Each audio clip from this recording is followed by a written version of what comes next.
celery, guys. I will make pancit, guys. Pancit guisado with pork liver. Then,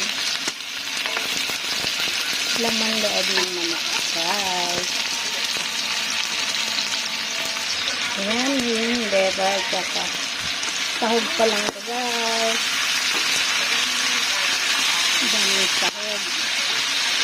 Yung maliliit na egg.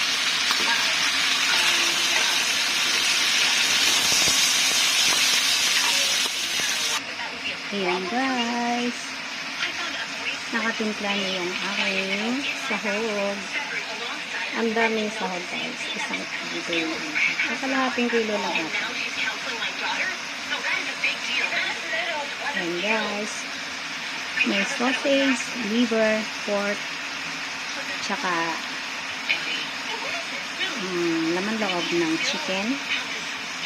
Then celery, guys. Then onions. Wait lang, guys.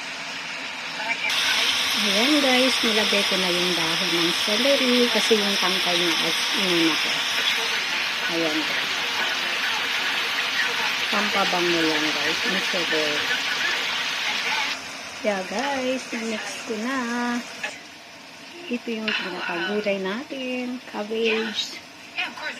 Then, ito yung bacon.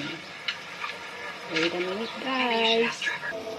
Ayan, guys. Sineparate ko muna yung laman, yung sahog sa soup. Then, ayan, palalambutin ko yung bihon. Ayan, guys. Tinagay ko na yung cabbage. Medyo malambot na yung bihon. Then, wala pa dyan yung sahog. Ayan, guys. Nilagay ko na yung sahog sa itaas. Then, I'm gonna mix it. Mix it, guys. Grabe ang dami. Pamimigay ko sa kapitbahay, guys. So, konti lang naman ako. Yung platito lang ako. Trip ko lang magluto ulit, guys. Namiss ko kasi magluto. Palaluto talaga ako, guys. Kaya lang walang kakain. Then now, I'm giving this to my neighbor.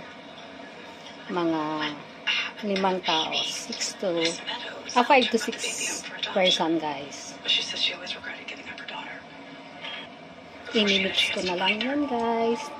Thank you everyone for watching. Love you all. This is my pancit guisado.